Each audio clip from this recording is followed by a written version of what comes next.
Hello, everybody. It's George from Ireland, so welcome back to my channel again. So, goodness, the riots have been going on in the United Kingdom for around about a week now. Weren't too bad today, particularly in southern England, partly because of inclement weather. So, these racists are not too committed. Just a sprinkle from the sky will keep them off the streets, which reminds me to say how I think water cannon is the order of the day. I mean, not to use them simply for gathering. People have a right to assemble to say their piece and all the rest. But as soon as it gets violent into vandalizing thing, I would do that. They often say don't spray directly. That's too damaging, can hurt the retinas and stuff like that. You go down and fire it into the water, just the water into the street above them as it sprays up at them, something like that, to disperse them.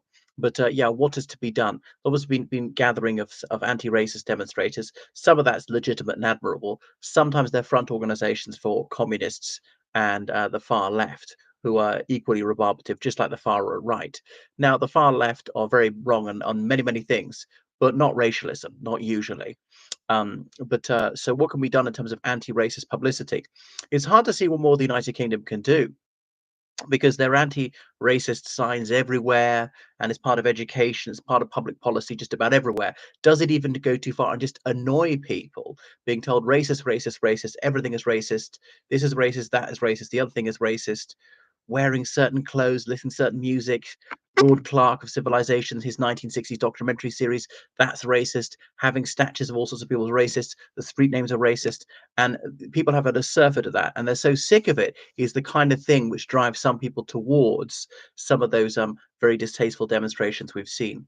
But think of all my ethnic minority friends, colleagues, neighbors, and so on, relatives, and thinking, well, it'd be horrific if he or she was verbally abused, made to feel uncomfortable, unwelcome, unsafe, just because of his or her color, ethnicity, national origin, things like that. No one should be verbally abused or made unsafe by that. And it's not just a feeling of insecurity; it's real insecurity in some cases. Thankfully, nobody's been killed. Some people have been injured. It's not been too bad so far. Obviously, I don't wish it shouldn't have been injured at all. People's property wrecked, and other people felt obliged to shut their businesses, board up for a few days while the whole situation calms down. Towards the end of this month, there'll be the Notting Hill Parade, August bank holiday in the United Kingdom, Notting Hill in London, where the Black Caribbean community established themselves after Windrush in 1948. But they suffered racialism, and a rack renting landlord, Peter Rackman, was exploiting them because a lot of landlords which simply wouldn't rent to people on the basis of their race, and there was no law against that at the time. There's the Constantine case to prove that. Or if they did rent, would only rent at exorbitantly high for an exorbitantly high amount, and so on. But so because there were race riots, some of these bigots who were saying that black people shouldn't live in the United Kingdom, even though they had the legal right to do so. Remember, the empire still was extant. Everyone was a British subject. The law didn't see any color difference, and indeed shouldn't have seen any color difference. And anyone born anywhere in the Commonwealth had the right to reside within the United Kingdom, despite them being Commonwealth cousins of white Britons. Some imbeciles, bigots were verbally abusing them, and worse, committing acts of violence and even a few murders.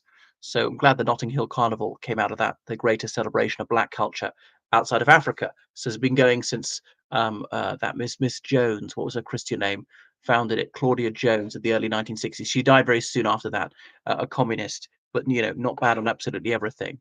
Um, Goodness. So there's another issue is United Kingdom's got a huge backlog of hundreds of thousands of people waiting their asylum claims. And these claims can take up to 3 years. These people need to be housed, fed, provided with medical care, and sometimes educated while they're waiting. And often they're not allowed to work. Some of them work illegally as cleaners, as whatever, pizza delivery people, as farm laborers and construction, cash in hand. It's hard to blame them, bored out of their minds. They're contributing to the economy, and they're very seldom taking away a job from someone else who's here legally. But uh, and so the system is breaking down. The courts are not there, not enough judges, enough lawyers to process these cases. The civil servants move at a snail's pace. Maybe it's not entirely their fault. And if about 30 years ago, John Major's Conservative administration simply granted an amnesty. We're talking the tens of thousands. Rather than process all the claims, they simply granted the right to stay. I believe in the UK, about 85% of them either get their claim upheld or exceptional leave to remain. Even though the claim is not proven, they're given leave, as in permission to stay, not necessarily indefinitely. Indefinitely stay the rest of your life. unless you commit a very severe crime. State of the day, you die. But I'm surprised that some people have been refused. People seem quite credible to me. Converted from Islam in Morocco, faced death if he went back. He was refused. A woman in Iran whose husband is under sentence of death for gambling, and really because he's a political dissident, was blogging from abroad, and he's under a death sentence. And she's worried if she goes back with a little daughter, she may get a very long jail sentence. So yeah, it's horrific. And her claim was declined, but yeah, appealing. So might have to do that. The trouble is that will make more people think, "Whoa, I'll come to the United Kingdom because we'll get another amnesty. We'll just clog up the system." But if there is an amnesty, all these people off the books, then there will be capacity to deal with the new claims. And I think maybe sometimes the parameters are too lax. Now, no system is perfect. Some people will be refused who ought to be granted asylum, and some people will be granted asylum who ought to be refused. I would say, but the consequences of refusing it to those who should be granted are grave, occasionally death. Are there any proven cases somebody got killed because he or she was refused? Maybe, but I think very, very few. But I think it's probably a bit too lax, a soft touch, too easy, which is why people are willing to come over from France and claim here. I mean, one thing I might reject people for is, well, you came through loads of safe countries. You should have claimed in France or Germany or Spain or Italy. A lot of people places you came through. Um, but one of the benefits of having an amnesty is then it would really infuriate these people who've been protesting like that. I wouldn't do it now because it just simply aggravate the situation. So they just need the situation to calm down and then do it. So the police are stretched very thin. A lot of police leave has been cancelled. The police responded with force. I think they've never been over the top in doing so. But what else can we do to persuade people not to hate others for their race or whatever, or their asylum status? I mean, the anti-immigration protesters were almost invariably white. So there's definitely a racial element, definitely an Islamophobic element from judging by all the chants. Some of the people were chanting these slogans. Some. It's vital we say some. I mean, we so can't blame everybody who simply attended these demonstrations. That there was not a complete monolith of opinion about this. They might have agreed with some points certain people demonstrating or about, and others disagree with others. So they don't agree with each other completely. So I'm not sure how we can prevent a recurrence. Were the police caught napping? They had their intelligence units spying on these dissident groups, and because they're not terribly organized, that makes it a little bit more difficult. So was I left, right? Well, I'm a right winger. That's it, and I think it's all the more important that right wingers speak out against this.